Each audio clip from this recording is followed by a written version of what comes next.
Hi అండి, మీ Venkataramana kitchen.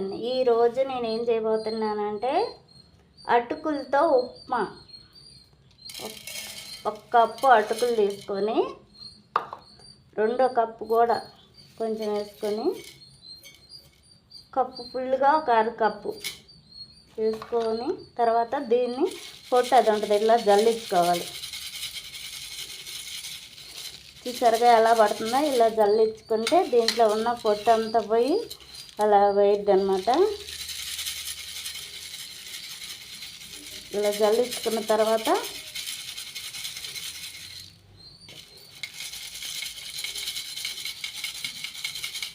ఎంత పొట్టు వచ్చిందో చూసారుగా, ఇదంతా ఉండకూడదు అనమాట. జల్లెలు గిన్నెలో ఇలా తీసుకొని ఇలా జల్లించుకోవాలి. దీన్ని జల్లించుకున్న తర్వాత దీన్ని ఒక 10 నిమిషాలు నీళ్ళల్లో నానబెట్టుకోవాలి. నానబెట్టుకుంటే తొందరగా ఎక్కువసేపు ఉండకూడదు అనమాట. ఒక 5 నిమిషాలు అలా నీళ్ళల్లో నానబెట్టుకున్న తర్వాత ఈ చిల్లుల గొనలోనే వడేసుకోవాలన్నమాట. దీంట్లో కావాల్సిన పదార్థాలు ఒక అరకప్పు ఏమో శనగిత్తనాలు, ఒక టమాటా, 2 అల్లం రెబ్బలు, కొంచెం అల్లం ఇవి సన్నగా కట్ చేసుకోవాలన్నమాట. అల్లం 4 ఎల్లిపాయలు, ఇవి కూడా సన్నగా కట్ చేసుకోవాలి. ఒక మీడియం సైజు టమాటా, ఇది కూడా సన్నగా కట్ చేసుకోవాలి. 2 పచ్చిమిరకాయలు, 2 మీడియం సైజు ఉల్లిపాయలు, ఇవి కూడా సన్నగా కట్ చేసుకోవాలి పొడుగ్గా. 2 రెబ్బల కరివేపాకు. వీటిని కావాల్సిన పదార్థాలు పొయ్యి మీద కళాయి వెళ్ళి దీన్ని తయారు చేద్దాం. ఒక అరకప్పు శనగిత్తనాలు, 4 ఎల్లిపాయలు, ఇవి సన్నగా కట్ చేసుకోవాలి. ఒక మీడియం సైజు టమాటా, కొంచెం అల్లము సన్నగా కట్ చేసుకోవాలి. 2 పచ్చిమిరకాయలు, 2 రెబ్బల కరివేపాకు, 2 మీడియం సైజు ఉల్లిపాయలు, ఇవి కూడా సన్నగా కట్ చేసుకోవాలి. పొయ్యి మీద కళాయి వేడెక్కింది, ఇంక దీన్ని తయారు చేద్దాం. పొయ్యి మీద కళాయి పెట్టాం. 4 చెంచాలు ఆయిల్ వేద్దాం. ఆయిల్ వేసాం.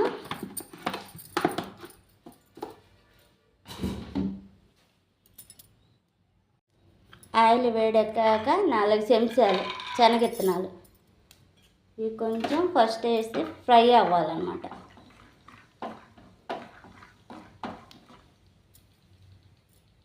తర్వాత ఆవాలు, పోపు గింజలు,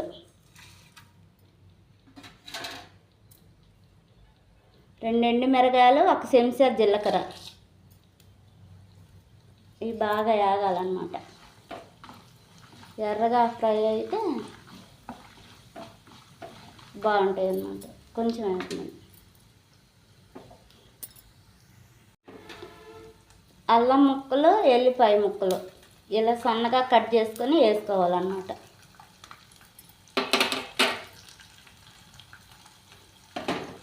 తర్వాత ఇక పచ్చిమిరకాయల ముక్కలు పొడుగ్గా, ఉల్లిపాయ ముక్కలు పొడుగ్గా ఇలా కట్ చేసుకొని వేసుకోవాలన్నమాట.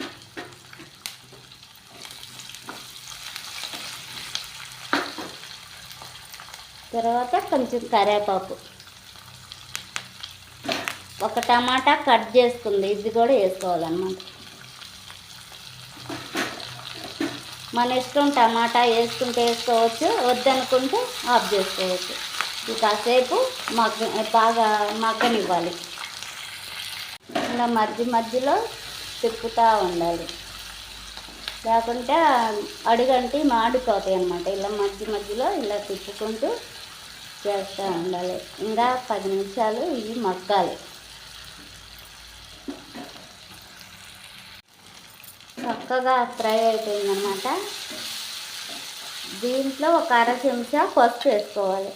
తినేవాళ్ళు ఉంటేనే కొంచెం ఎక్కువ వేసుకోవచ్చు, లేదంటే తక్కువగా తినేవాళ్ళంటే కొంచెం 1/2 చెంచా వేసుకుంటే బాగుంటుంది అన్నమాట. దీంట్లో క్యారెట్ ముక్కలు, ఇంకా అన్నీ పచ్చి బఠానీలు అన్నీ వేసుకుంటే బాగుంటుంది. నేనైతే ఇంతవరకే వేసుకుంటున్నాను, బాగుంటుందని. ఇలా చక్కగా వేగిపోయినాయి. చూడండి ఎంత బాగా అయిపోయాయో. ఇంకొంచెం వేగాలి, కొంచెం దగ్గర పడితే అప్పుడు అదే అటుకులు వేస్తే బాగుంటుంది అన్నమాట. అటుకులు ఉప్మా చేసుకోవచ్చు, అటుకులు పాలల్లో వేసుకుని తినచ్చు, ఎట్లా వేసుకున్నా కూడా అటుకులు ఏ విధంగా చేసుకుని తిన్నా కూడా చాలా బాగుంటాయి అన్నమాట. చాలా రుచిగా ఉంటుంది. ఇది తిన్నప్పుడు మా అమ్మ చేసేది అన్నమాట. ఇలాగా ఎక్కువ మా అక్క చేసేది ఇట్లాగా టిఫిన్ లెక్కన. మనం పిల్లలప్పుడు మా అమ్మ పొలం వెళ్తే మా అక్క చేసిద్ది అనమాట. ఇట్లాగా లేదు చనిపోయిందామా. ఇదంటే చాలా ఇష్టం అన్నమాట. కొంచెం సేపు వేగాలి. చాలా వేగిపోయింది, ఇక దగ్గర పడింది. అటుకులు నానబెట్టుకుని ఇలా చెల్లులు గిన్నెలో తీసుకున్నాం కదా, నీళ్ళన్నీ ఒడిచిపోతాయి అన్నమాట. ఇవి చూడు ఎంత పొడి పొడిగా ఉన్నాయో. వీటిని ఇలా చల్లుకోవాలి. మళ్ళీ కొంచెం 5 నిమిషాలు లేకపోయినాయి అనుకో, ఇవి మళ్ళీ ఫ్రై అవ్వము అన్నమాట. కొంచెం 5 నిమిషాలు 10 నిమిషాలు నానబెట్టుకొని ఇలా వడకట్టుకొని ఇలా చేసుకుంటే చాలా బాగుంటుంది అన్నమాట.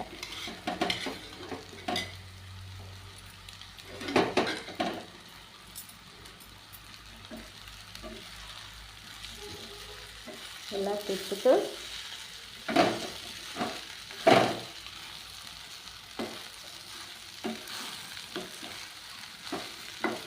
మధ్యలో ఇలా తిప్పుకుంటే అడుగంటి మాడిపోతాయి అన్నమాట.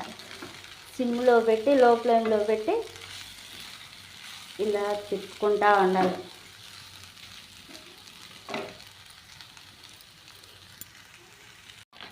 ఇక్కడ రుచికి సరిపోయినంత ఉప్పు. నేనైతే సెంచన్నర వేసా. చాలా రుచిగా ఉండిద్ది అన్నమాట. ఇలా పట్టుకొని మొత్తం ఒకసారి ఇలా తిప్పుకుంటూ ఉండాలన్నమాట. ఇందులో నిమ్మకాయ పిండుకొని తింటే సూపర్గా ఉండిద్ది అన్నమాట. చాలా ఈజీగా అయ్యే టిఫిన్ ఇది. అటుకులు ఉప్మా అంటే చాలామంది కొంచెం తక్కువే చేసుకొని తింటాం. ఇదైతే నేను మా ఇంట్లో 2-3 రోజులకి 4 రోజులకోసారి చేసుకొని తింటూ ఉంటాను నేను ఇలాగా. ఎందుకంటే చిన్నప్పుడు మా అక్క బాగా చేసి పెట్టింది. మూటలు లెక్కన అమ్ముకునే వాళ్ళు వస్తారు, వాళ్ళ దగ్గర మానికలు ఉంటుంది అన్నమాట. మా అమ్మ కేజీ 30 రూపాయలని 50 రూపాయలని అలా కొంటా ఉండిద్ది. చాలా సూపర్గా ఉంటాయి అన్నమాట. మా అమ్మ అయితే పాలల్లో నానబెట్టి కూడా పెట్టిద్ది మాకు. ఇవి మేము చిన్నప్పుడు స్కూల్ నుంచి రాగానే అవి పెట్టేది అన్నమాట మాకు. కానీ నాకైతే చదువు రాలేదు. దానిలాగా మొద్దు పనులు చేసుకుంటానే ఉన్నాను. నా ఫ్రెండ్స్ అందరూ మాత్రం చదువుకొని బ్రహ్మాండంగా ఉన్నారు. ఇలాగా ఫ్రై అవుతుందన్నమాట. అటుకుల ఉప్మా రెడీ అయిపోయింది. దీని మీద నిమ్మకాయ పిండుకుంటే సూపర్గా ఉండిద్ది అన్నమాట. స్టవ్ ఆఫ్ చేసుకొని ఇలా రెడీ అయిపోయిందన్నమాట. దీనిపైన నిమ్మకాయ పిండుకోండి. ఎంత చక్కగా ఉందో. కొత్తిమీర కూడా వేసుకున్నాం కదా, ఎంత బాగుందో. ఇలా చాలా ఈజీగా సింపుల్గా చేసుకోవచ్చు. తింటుంటే చాలా రుచిగా ఉండిద్ది అనమాట. దీన్ని ఒక బౌల్లో తీసుకొని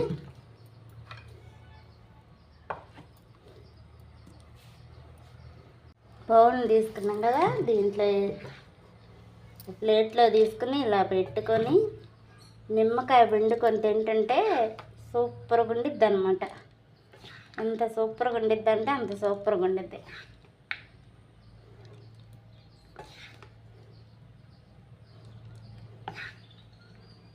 పిల్లలకి ఎప్పుడన్నా తినబుద్ధిగా ఉన్నప్పుడు ఇలా చేసి పెట్టుకుంటే చాలా బాగుంటుంది అనమాట. ఇది చాలా ఆరోగ్యంగా కూడా ఉంటారు.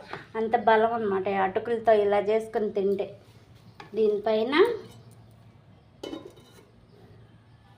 ఇలా నిమ్మకాయ పిండుకొని, నిమ్మకాయ విత్తనాలు తీసేసుకొని ఇలా నిమ్మకాయ పిండుకొని తింటుంటే సూపర్గా ఉండిద్ది అనమాట. ఎంత సూపర్గా ఉండిద్ది అంటే అంత సూపర్గా ఉండిద్ది. పిల్లలు కూడా ఒకసారి ఇలా చేసి పెడితే చాలా ఇష్టంగా తింటారనమాట.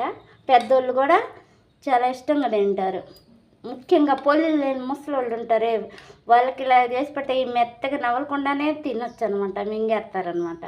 అంత రుచిగా ఉండిద్ది. ఓకేనా? మరి ఒకవేళ మీకు నచ్చితే ఒకసారి ట్రై చేయండి, నాకు సపోర్ట్ చేయండి, లైక్ కొట్టండి. బాయ్.